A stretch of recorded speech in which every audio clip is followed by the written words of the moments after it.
আসসালামু আলাইকুম এভরিওয়ান। অযোগ্য ভালোবাসা গল্পের শেষ পর্ব।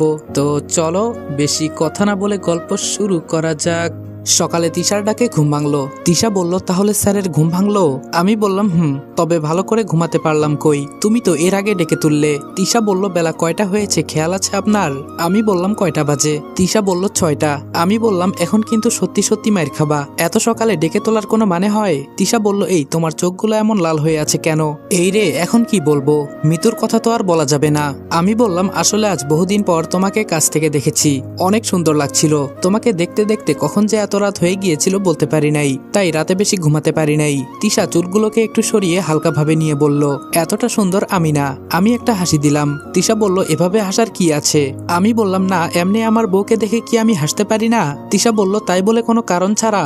আমি বললাম, আচ্ছা এসব বাদ দাও, এখন ডাক্তারকে বলো আমরা বাড়িতে চলে যাব, আমার আর এক মুহূর্ত ভালো লাগছে না এখানে। তিশা বলল, দাঁড়াও, ওরা সবাই আসুক, পরে একসাথে যাব।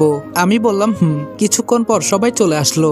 সুমন বলল, স্যার আমি ডাক্তারের সাথে কথা বলে আসছি, এখন যেতে পারবেন। আম্মু বলল, চল বাবা, আমার বউকে আমার বাসায় নিয়ে যাব আগে। আন্টি বললেন, তা তো হতে দেওয়া যাবে না বেআইন সাহেবা, আপনারা সবাই আজ থেকে আমাদের বাসায় থাকবেন। আম্মু বলল, কি যে বলেন, এটা কেমনে হয়? তিশা বলল, আম্মু চলেন না, আমাদের এত বড় একটা বাড়ি, তাছাড়া আমি চলে গেলে আম্মু তো একা একা থাকবে। আন্টি বললেন, তিশা ঠিকই বলেছে, আর আমার একটা মাত্র জামাই, আমি ওর নামে পুরো বাসাটা দলিল করে দিব। এখন বলেন, আপনাদের বাড়িতে কি আপনারা যাবেন না? আম্মু বলল, আমাদের এসব জমির দলিল বা কোনো কিছু দেওয়া লাগবে না, আমার ছেলের কোনো কিছুই লাগবে না, যা আছে তাতেই চলবে। আন্টি বললেন, দেখুন বিআইন সাহেবা, আমি একা মানুষ, তিশা চলে গেলে একা হয়ে যাব, আর এত বড় একটা বাসা একা একা থাকতে কি ভালো লাগবে বলেন? আর আমার এই বাসার মালিক তো তিশা আর তিশার জামাই, আর তিশার জামাই আপনার ছেলে, সেই হিসেবে বাসাটা তো আপনাদের। আমি বললাম, আন্টি বুঝলাম, আচ্ছা আজকে থেকে আপনাদের বাসায় থাকবো, চিন্তা করা লাগবে না। আন্টি বললেন, আন্টি কি বলো? আম্মু বলবে আম্মু। আমি বললাম, জি আম্মু। শাশুড়ি বললেন, তাহলে এখন চলো, যাওয়া যাক। আমি বললাম, সুমন সব জিনিসপত্র ওই বাসা থেকে এনে তারপর অফিসে যাবা? সুমন বলল, জি স্যার। গাড়িতে বসার পর তিশা বলল, এই তোমার কি একটু আক্কেল জ্ঞান নাই? আমি বললাম, কেন কি হয়েছে? তিশা বলল, আমার আম্মুকে তুমি আন্টি বললা কেন? আমি বললাম, আসলে অভ্যাস হয়ে গেছে, এজন্য আন্টি বলে ফেলেছি। তিশা বলল, আরেকবার বললে মুখ ভেঙে ফেলবো, তুমি মনে রাখিও। আমি বললাম, আমার যে লজ্জা করে আম্মু ডাকতে। তিশা বলল, তোমার মাকে তো আমি আম্মু ডাকি, কই আমার তো লজ্জা করে না। আমি বললাম, তুমি জানো না মেয়েদের থেকে ছেলেদের লজ্জা বেশি? তিশা বলল, ও মা তাই নাকি স্যার, আপনারা তো লজ্জা কই রাখেন, আর মেয়েদের থেকে ছেলেদের লজ্জা বেশি আপনাকে কে বলেছে? আমি বললাম, আমাকে দেখে বোঝো না আমার কেমন লজ্জা? তিশা আমার কপালে একটা চুমু দিয়ে বলল, বাবু এত লজ্জা পেতে হবে না, আমি কি দূরের কেউ যে লজ্জা লাগে? আমি বললাম, কি করো, আম্মুরা দেখছে তো, এভাবে ওনাদের সামনে চুমু দিবা না। তিশা বলল, দেখলে দেখবে, আমার স্বামীকে কি আমি একটু আদর করতে পারবো না? আমি বললাম, বুঝেছি তোমার মাথা খারাপ হয়ে গেছে। তিশা বলল, বহু সাধনার পর তোমাকে পেয়েছি, একটু আদর তো করাই লাগবে। আমি বললাম, এসব আদর সব পরে, এখন চুপ করে বসে থাকো। তিশা বলল, কিন্তু আমার যে ভালো লাগছে না। আমি তিশার মাথায় হাত দিয়ে আমার ঘাড়ে রাখলাম। আমি বললাম, সকালে কিছু খাও নাই, তাই হয়তো খারাপ লাগছে। তিশা বলল, তুমিও তো খাও নাই। আমি বললাম, আমি না খেলে কিছু হবে না, তোমার যদি কিছু হয়ে যায় তাহলে আমাকে দেখবে কে বলো? তিশা বলল, সারা জীবন শুধু তুমি আমাকে রক্ষা করে গেলে। আমি বললাম, আমার বউকে আমি রক্ষা করব না তো কে করবে শুনি? তিশা বলল, তাও এখন দেখে শুনে চলাফেরা করবে, তোমার সাথে এখন আমার জীবন জড়িত আছে, মনে রাখিও। আমি বললাম, তোমাকে ছাড়া আমি আর কারো কাছে যাব না। তিশা বলল, কথা দাও অন্য কোনো মেয়ের প্রতি আসক্ত হবে না। তিশার কথা শুনে মিতুর কথা মনে পড়ে গেল। মিতু তো আমাকে কত ভালোবাসে, কিন্তু বিয়ের পর একটা মেয়ে কি তার স্বামীর ভাগ অন্য কোনো মেয়েকে দিতে চায়? মিতুর ক্ষেত্রেও হয়তো তাই। আমিও তো তিশাকে কম ভালোবাসি না, কিন্তু মিতুর যে অসুখ হয়েছে, বাঁচে কি না বাঁচে তা নিয়ে খুব চিন্তা হয়। আচ্ছা দেখি ওর বাবার সাথে কথা বলে কি করা যায়। আমি এক নারীতেই আসক্ত থাকতে চাই, সেটা শুধু তিশা। এসব উল্টাপাল্টা চিন্তা করা যাবে না, এখন সামনে যা আছে তা নিয়ে চিন্তা করি। তিশা বলল, কি হলো, কি চিন্তা করো? আমি বললাম, তুমি ছাড়া আমার জীবনে কে আছে বলো? তোমাকে ছাড়া আমি আর কার কাছে যেতে পারি? তোমার মতো আমাকে কেউ এভাবে ভালোবাসতে পারবে না। তিশা বলল, প্রমিস করতে হবে, ছেলেদের দিয়ে বিশ্বাস নাই। আমি বললাম, আমাকে বিশ্বাস করো না তুমি? তিশা বলল, আমি কি এই কথা বলেছি নাকি?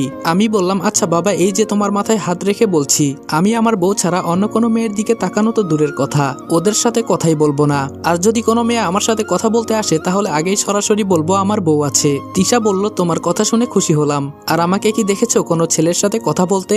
আমি বললাম কানার তো মনে মনেই জানা আছে। তিশা বলল এই মায়ের খাবা কিন্তু। আমি বললাম বাদ দাও, বাসায় এসে গেছি চলো।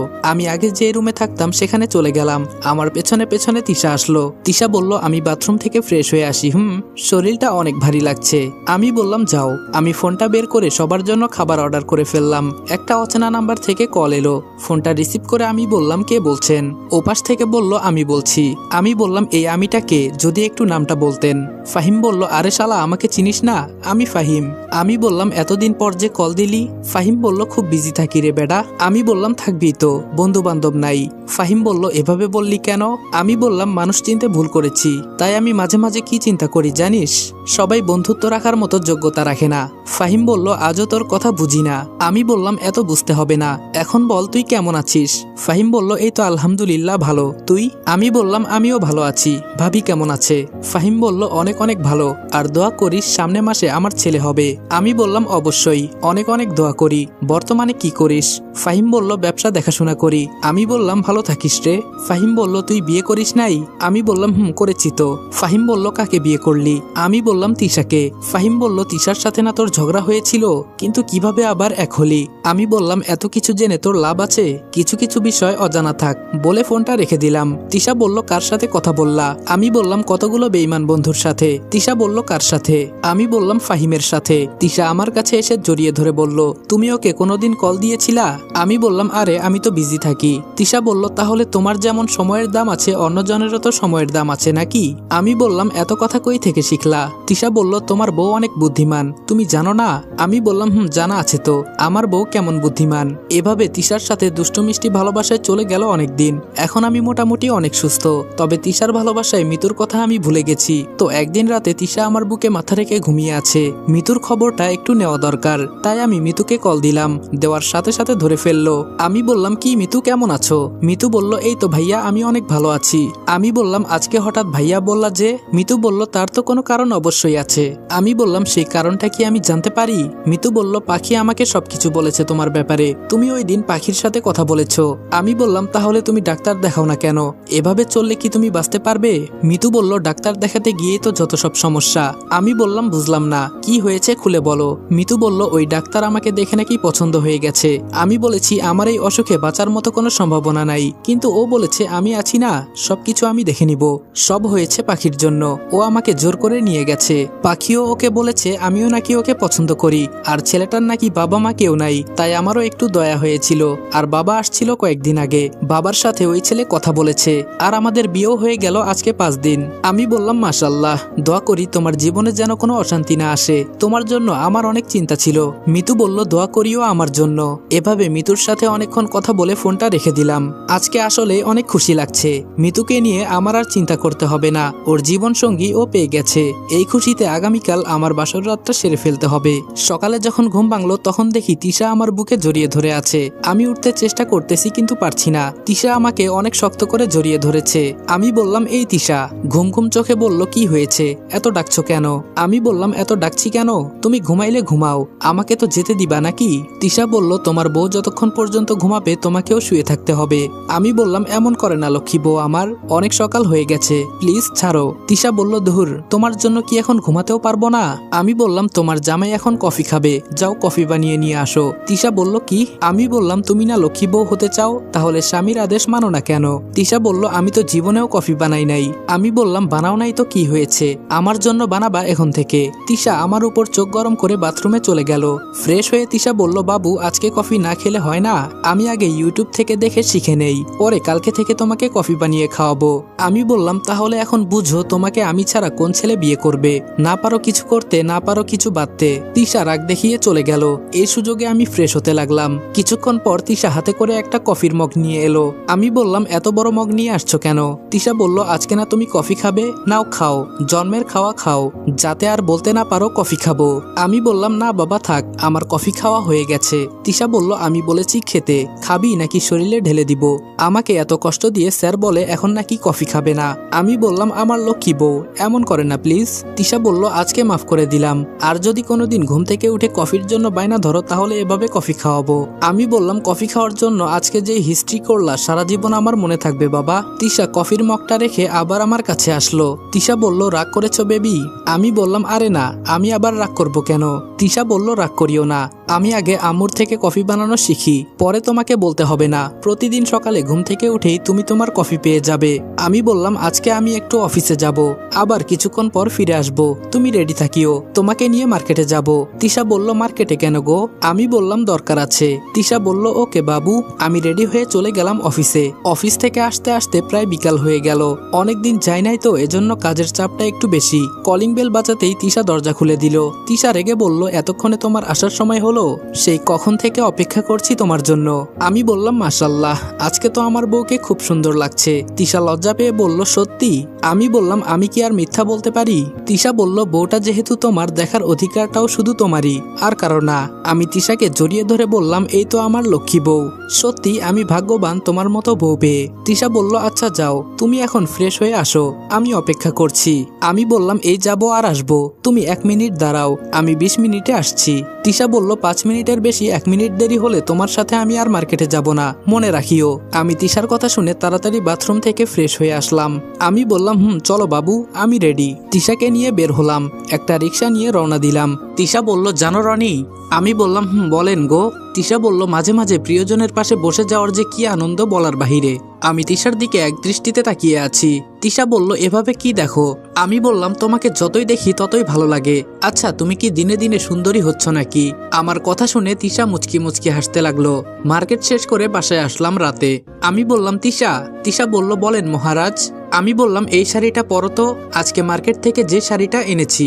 তিশা বলল, কেন? আমি বললাম, পরতে বলেছি, পরো। তিশা বলল, আচ্ছা তুমি বের হও, আমি পরছি। আমি বললাম, আমার সামনে পরো না। তিশা বলল, তাহলে থাক, আমি শাড়ি পরবো না। আমি আর কোনো কথা না বলে বের হয়ে গেলাম। একটু পরে তিশা বলল, হয়ে গেছে আমার, তুমি ভেতরে আসতে পারো। ভেতরে গিয়ে দেখি তিশাকে কালো শাড়িতে একদম পরীর মতো লাগছে। তিশা বলল, কেমন লাগছে আমাকে? আমি বললাম, তোমাকে যতই দেখি শুধু দেখতে ইচ্ছে করে, তোমাকে দেখার স্বাদ কোনোদিনই মিটবে না আমার। তিশা বলল, আর দেখতে হবে না, এখন সাহেব আপনার পাঞ্জাবি পরেন। আমি বললাম, আমি তিশার সামনে কাপড় চেঞ্জ করলাম। তিশা আমার দিকে এক দৃষ্টিতে তাকিয়ে আছে। আমি বললাম, এভাবে না দেখলেও তো পারো। তিশা বলল, আমার স্বামীকে আমি দেখবো, তাতে তোমার কি? আমি বললাম, আমাদের জুটিটা পারফেক্ট, কালো শাড়ি আর কালো পাঞ্জাবির সাথে কালো লুঙ্গি। তিশা বলল, চলো আম্মুর কাছ থেকে দোয়া নিয়ে আসি। আমি বললাম, চলো। নিচে যাওয়ার পর আমাদের দুইজনকে এই সাজে দেখে আম্মু বলল, মাশাল্লাহ, তোদের দুজনকে খুব ভালো মানিয়েছে। আমি আর তিশা আম্মুর পায়ের কাছে সালাম করলাম। আম্মু বলল, উঠো উঠো, বেঁচে থাকো তোমরা, দোয়া করি তোমাদের জীবন সুখের হোক। তিশার মাকেও সালাম করে রুমে গেলাম। রুমে যেতেই ঝুমঝুম বৃষ্টি নামতে লাগলো। তিশা বলল, বাহিরে তো মেঘ হচ্ছে, চলো না একটু বৃষ্টিতে ভিজি। আমি বললাম, না, যাওয়া যাবে না, আজকে আর সময় নষ্ট করব না, এই মেঘলা দিনে তোমাকে নিয়ে সুখের সাগরে ডুব দিব। এই বলে তিশার দিকে এগোতে লাগলাম। তিশা বলল, এই কি করছো? আমার দিকে একদম এগোবে না। এই বলে তিশা বিছানার পেছনে যেতে লাগলো। আমি বললাম, আজকে সুন্দরী যাবে কোথায়? তিশা বলল, না শয়তান না, তুই আমার কোনো ক্ষতি করতে পারবি না, আমার রনি আমাকে বাঁচাবে। আমি বললাম, কই তোমার রনি, ডাক দাও। এই বলে তিশার শাড়ির আঁচল ধরে ফেললাম। তিশা বলল, শয়তান ছাড় আমাকে, কে শুনে কার কথা, আজকাল শোনার কোনো দিনই নাই, বাকিটা ইতিহাস। সকালে যখন ঘুম ভাঙলো তখন তিশার চোখে চোখ পড়তেই লজ্জায় তিশার মুখটা লাল হয়ে গেল। আমি বললাম, এ কি, তোমার গলায় এটা কিসের মালা? তিশা বলল, আরে এইটা তো মালা না, এইটা তোমার লুঙ্গি। আমি বললাম, কি, আমার লুঙ্গি তোমার গলায় কিভাবে গেল? তিশা বলল, রাতের কথা মনে আছে, আমার সব ইজ্জত তুমি কেড়ে নিলে। আমি বললাম, ওহ তাই তো বলি, আমার লুঙ্গি তোমার গলায় কেন? তাহলে চলো আরেকবার শুরু করি। তিশা বলল, মায়ের চেনো মায়ের, আমি গোসল করতে গেলাম, তুমি থাকো। আমি বললাম, আচ্ছা তাহলে যাও। তিশা গোসল করতে চলে গেল। অনেকক্ষণ হয়ে গেল, তিশার খবর নাই। হঠাৎ করে তিশা বলল, ও গো শুনছো তুমি? আমি বললাম, গো বলেন। তিশা বলল, আমার টাওয়েলটা আনতে ভুলে গেছি, তুমি একটু দিয়ে যাও তো। এই তো সুযোগ, হাতছাড়া তো করা যাবে না। আমি টাওয়েলটা নিয়ে দরজার কাছে গেলাম। আমি বললাম, এই নাও, আনছি। তিশা হাত বাড়িয়ে বলল, দাও। আমি দরজা ঠেলে ভেতরে ঢুকে গেলাম। তিশা নিজেকে ঢেকে নিয়ে বলল, রাতে দুষ্টামি করে হয় নাই, এখন বাথরুমেও চলে আসছো। আমি বললাম, রাতের কথা বাদ দাও, এখন তো তোমাকে একদম বিনা পোশাকে। তিশা বলল, এই চুপ করো, দেখো তোমার পাঠকেরা কিভাবে দেখছে। আমি বললাম, এই light off, camera off. Tisha বলল, এসব বন্ধ করলে হবে, তোমার লেখা বন্ধ করো। আমি বললাম, ওহ তাই তো, যান, আর কিছু দেখতে হবে না আপনাদের। দুইজন একসাথে ফ্রেশ হয়ে নিচে গেলাম। আম্মু বলল, খুব শীঘ্রই আমি একটা নাতি পেয়ে যাব মনে হচ্ছে। তিশা তো লজ্জায় লাল হয়ে গেল। আমি বললাম যাও আম্মু, কি সব বলো না তুমি। আম্মু বলল বাবা আমারও তো ইচ্ছে করে নাতির সাথে খেলা করতে, আমার তো বয়স হয়েছে তাই না। আমি বললাম দোয়া করিও আম্মু। আম্মু বলল রনি বাবা তোরে একটা কথা বলতে চাই। আমি বললাম বলো আম্মু। আম্মু বলল অনেকদিন হলো গ্রামে যাই না, চল না গ্রামটা একটু দেখে আসি। তিশা বলল আম্মু গ্রামে কি আমাদের নিজের বাড়ি আছে? আম্মু বলল আছে তো। তিশা বলল আমার খুব ইচ্ছা গ্রামে যাব, চলেন না একটু। আমি বললাম আচ্ছা আম্মু, আমি এই বিষয়ে চিন্তা করে দেখি। নাস্তা করে রুমে গিয়ে বসে আছি। তিশা বলল ওই তুমি কি আমাকে নিয়ে যাবে না গ্রামে? ওইটা তো আমাদেরই বাড়ি। আমি বললাম কিছু সমস্যা আছে। তিশা বলল কিসের সমস্যা, আমাকে খুলে বলো। আমি বললাম তাহলে শোনো, গ্রামের বিষয়ে সবকিছু বললাম। তিশা বলল কি, ওই মেম্বারের এত বড় সাহস, ওকে তো আমি ছাড়বো না। আম্মুকে আর আপুকে এত বড় কথা বলা, তোমার গ্রামের নামটা কি বলো? আমি বললাম মোহনগঞ্জ মানসরি। তিশা কাকে জানি ফোনটা বের করে কল দিয়ে কি জানি বলল। আমি বললাম কাকে কল করলা? তিশা বলল বড় স্যারকে। তোমার গ্রামে এখন কোনো সমস্যা থাকবে না, আর আমরা কালকে গ্রামে যাব। আমি বললাম কোনো সমস্যা হবে না তো আবার? তিশা বলল আমার উপর তোমার বিশ্বাস আছে না? আমি বললাম অবশ্যই। তিশা আমাকে জড়িয়ে ধরে বলল কালকে আমরা গ্রামের বাড়িতে যাব, আমার খুব ভালো লাগছে জানো। আমি বললাম আমার তো খুব ভয় হয় তোমাকে নিয়ে, তুমি কি গ্রামে থাকতে পারবা? তিশা বলল তুমি আছো না বাবু, আমি অবশ্যই থাকতে পারবো। পরের দিন সকালে রেডি হয়ে রুম থেকে বের হলাম। তিশা বলল আপুকে বললে ভালো হতো না? আমি বললাম হতো, তবে বলি নাই, ওর তো সংসার আছে নাকি। ঈশা বলল আমাকে বলবি কেন, তোরা একা যা না। আমি বললাম আরে ঈশা বোন আমার, তুই কখন আসলি? ঈশা বলল বোনকে তো এখন পর করে দিলি, আমি কি আর তোর আগের বোন আছি? আমি বললাম ধুর, আমি তো ভেবেছিলাম তোরে বললেও তুই আসতে পারবি না, তাই বলি নাই, কিন্তু তুই জানিস কি করে যে আমরা গ্রামের বাড়িতে যাব?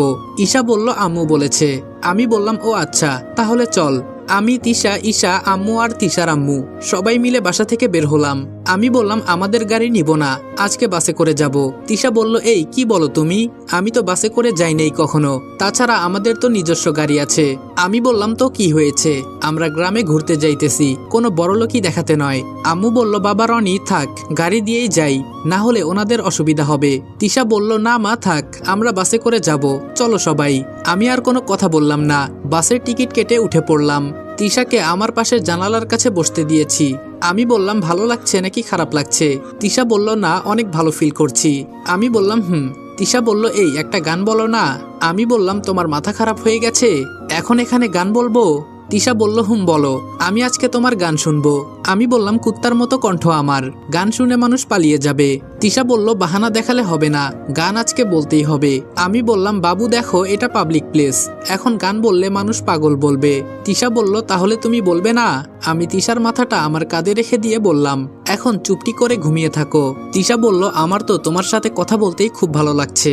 আমি বললাম জীবনে বাসে জার্নি করো নাই, তাই ঘুমিয়ে পড়ো, না হলে পরে সমস্যা হবে। তিশার ফোনটা বাজতে লাগলো, ও ফোনটা রিসিভ করে কার সাথে জানি কথা বলল। আমি বললাম কে কল করেছে? তিশা বলল ওই মেম্বারকে থানায় ধরে নিয়ে গেছে, ওর নামে ধর্ষণের অভিযোগ আছে। আর আমি বলার পর তো কোনো কথাই নাই। আমি বললাম ভালো একটা কাজ করেছো, তবে আমার বাবার টাকাগুলো ওনাকে তো দেওয়া উচিত। তিশা বলল আরে গাধা, তোমার বাবা মেম্বারের কাছে টাকা পায়, মেম্বার না। আমি বললাম কি বলো, তুমি কিভাবে জানো এগুলা? তিশা বলল বলেছি না আমি সবকিছু জানি, আর মেম্বারের পেছনে পুলিশের ডান্ডা পড়তেই সব বলে দিয়েছে। আমি বললাম যাক বাবা, চিন্তা মুক্ত হলাম। তিশা বলল আমি থাকতে তোমার আবার কিসের চিন্তা? আমি বললাম এইরকম একটা বউ আছে বলেই আজকে আমাকে কিছুই করতে হচ্ছে না। তিশা বলল এখন একটু চুপ করো তো, আমার অনেক ঘুম ধরেছে। আমি বললাম আগেই বলেছি ঘুমিয়ে পড়ো, তুমি তো বকবক করছো। তিশা বলল কি আমি বকবক করি? যাও, তোমার সাথে আর কথাই বলবো না। আমি বললাম সরি বাবু, রাগ করিও না। তিশা বলল তুমি আমার সাথে আর কোনো কথাই বলবে না। তিশা রাগে কোনো কথা বলছে না। আমি বললাম রাগলে তোমার গাল দুইটা পচা টমেটোর মতো হয়ে যায়। তিশা বলল কি আমার গাল পচা টমেটোর মতো? তাহলে পচা টমেটোর মাঝে তুই আজকে থেকে কোনো চুমু দিতে পারবি না। আমি বললাম ওগো আমার পাগলি বউ, এত খেপে যাও কেন? তিশা কোনো কথা বলছে না। আমি বললাম ওই বউ আই লাভ ইউ। তিশা চুপ করে বসে আছে। দিলাম একটা ছোট করে চিমটি। তিশা বলল আউচ, এটা কি করলা তুমি? আমি বললাম তাহলে তুমি আমার সাথে কথা বলো না কেন? তিশা বলল আমার ইচ্ছা, তাই আমি বলবো না। আমি বললাম এই দেখো কানে ধরলাম, আর এমন হবে না। তিশা বলল প্রতিবারই তো একই কথা বলো। আমি বললাম আজকে মাফ করে দাও, আজকের পর থেকে এই কথা আর বলবো না। তিশা বলল, আমার সাথে ধমকের সুরে কথা বলা যাবে না, আমার উপর রাগ দেখানো যাবে না, মনে থাকবে তো? আমি বললাম, অবশ্যই মনে থাকবে। দেখতে দেখতে বাস মোহনগঞ্জ চলে এলো। একটা অটো নিয়ে বাড়ির দিকে রওনা দিলাম। আমাদের বাড়ির সামনে এসে অটো থেকে নামলাম। আম্মু বলল, সবকিছু তো ঠিকই আছে, মেম্বার তাহলে কিছুই করে নাই? আমি বললাম, আম্মু, কিন্তু অনেক ময়লা জমে গেছে। শাশুড়ি বললেন, এইটা কি আপনাদের বাড়ি বেয়ান সাহেবা? আম্মু বলল, অনেকদিন আসি নাই তো, এজন্য ময়লা জমে গেছে। ঈশা বলল, ভাইয়া চল, সবকিছু পরিষ্কার করতে হবে। তিশা বলল, আমিও সাহায্য করব তোমাদের। আমি বললাম, না দরকার নেই, তুমি এমনিই কাজ করতে পারো না। তিশা বলল, তাও করব। আমরা সবাই মিলে বাড়িটা পরিষ্কার করলাম।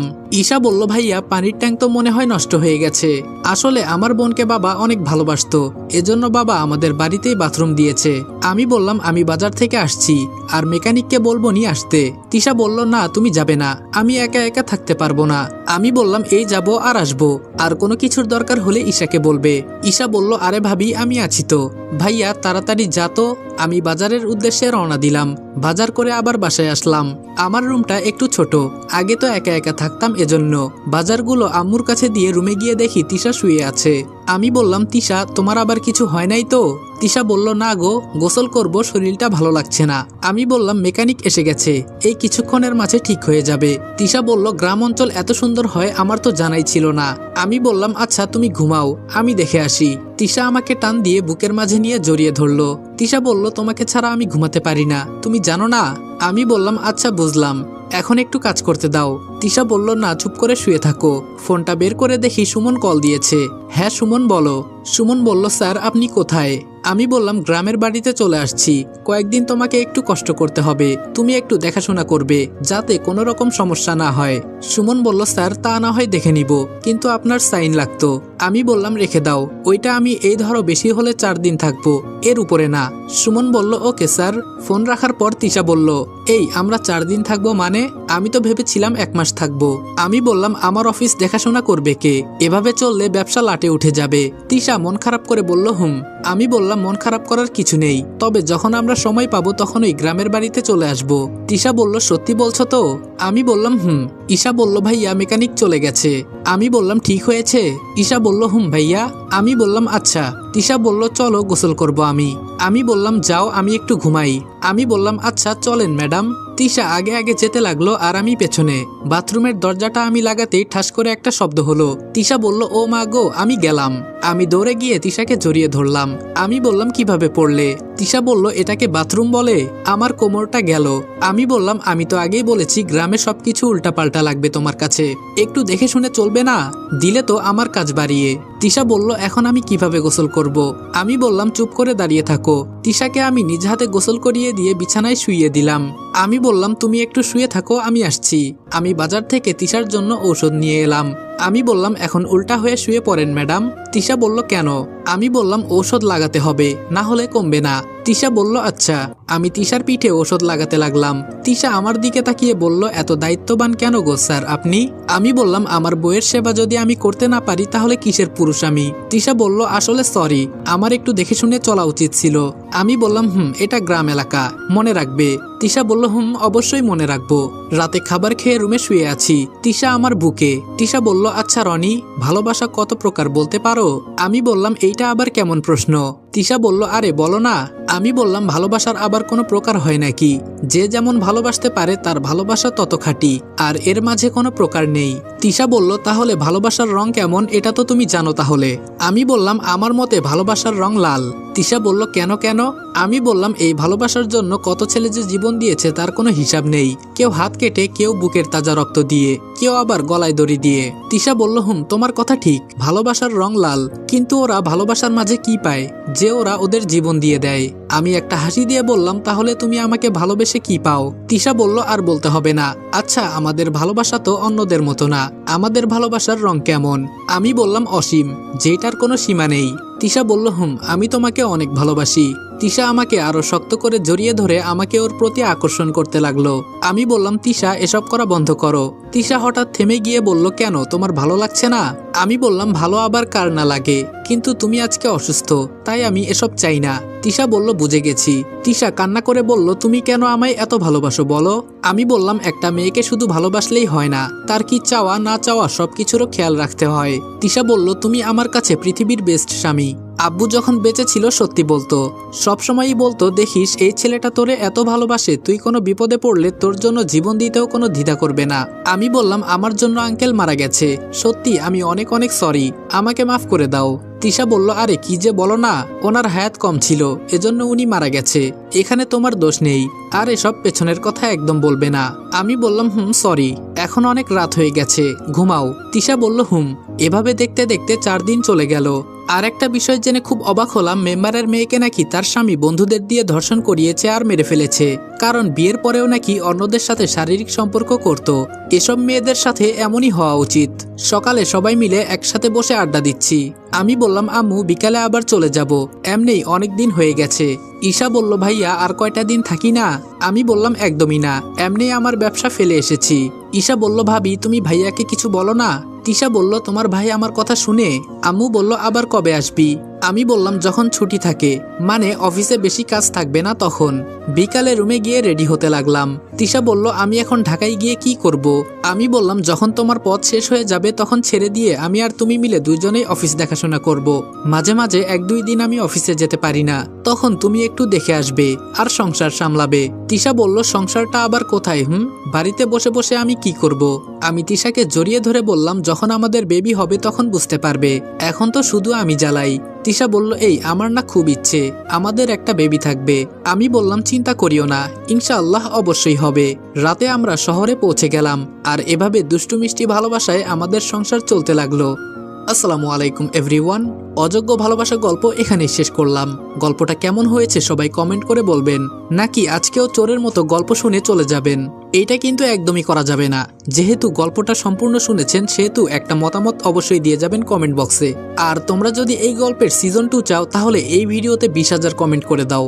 যদি 20,000 কমেন্ট করতে পারো তাহলে আমি কথা দিচ্ছি এই গল্পের সিজন 2 আমরা নিয়ে আসবো। তো দেখা হচ্ছে নেক্সট ভিডিওতে। ততক্ষণ ভালো থাকবা, সুস্থ থাকবা। আল্লাহ হাফেজ।